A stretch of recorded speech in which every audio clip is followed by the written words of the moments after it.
மேசராசிக்காரர்களை பொறுத்த வரைக்குமே 12 குரு பகவான், 12 விரையாதிபதி. அந்த விரையாதிபதி குரு பகவான் 3ஆம் வீட்டில் மறைகிறார். 3ஆம் வீடு அப்படிங்கிறது என்னன்னா விபரீத ராஜ யோகத்தை தருகிறார். அது என்ன விபரீத ராஜ யோகம்? சார் நான் சும்மா இருந்தேன் சார், எனக்கு பார்த்தீங்கன்னா இவ்வளவு பெரிய வாய்ப்பை கொடுத்துட்டாரு குரு பகவான். நான்லாம் இவ்வளவு பெரிய ஆளாவேன் நினைக்கவே இல்லை. எனக்கு திடீர்னு பார்த்தாங்க, திடீர்னு எனக்கு செலெக்ஷன் ஆயிட்டேன். பார்த்தீங்கன்னா நீங்க தான் இந்த டிபார்ட்மெண்ட் ஹெட்டுங்கிற மாதிரி சொல்லிட்டாங்க போன்ற விஷயங்கள் எல்லாம்.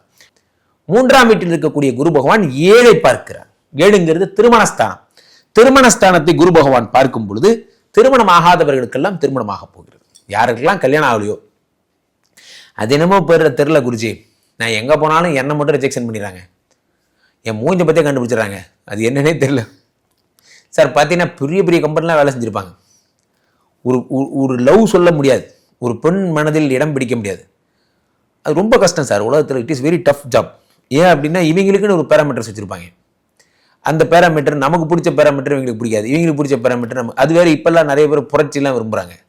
அதனால் இவங்களுக்கு ஏற்ற மாதிரி பார்த்தீங்கன்னா நம்ம சில பேர் பாடி பில்டர்லாம் விரும்புகிறாங்க.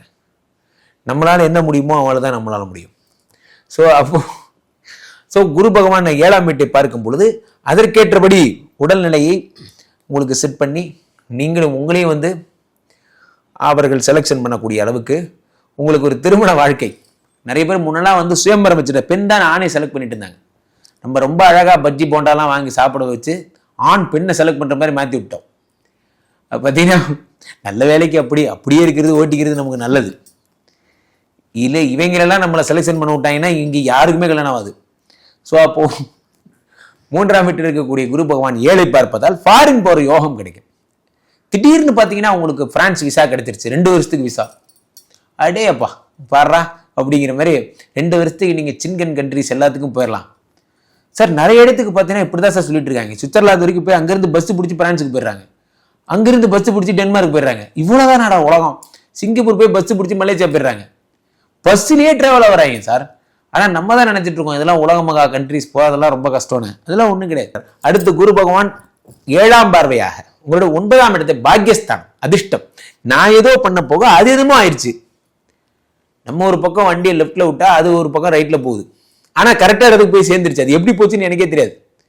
இந்த 400 கோடி தான் படத்தில் ஒரு மாதிரி கடைசி சீனில் பார்த்தீங்கன்னா 1 தானே பண்ண சொன்னேன், இப்போ 2 பண்ணிட்டேன், எடுத்துக்கோ டேக் திஸ் அப்படின்னு பார்த்தீங்கன்னா ஒரு மிகப்பெரிய அதில் சொல்லுவார், உனக்கு கத்தியை பிடிக்குதாங்கிறது கத்திக்கு யாரை பிடிக்குதோ அந்த மாதிரி நமக்கு புகழ பிடிக்குதாங்கிறது புகழுக்கு நம்மளை பிடிக்கணும்.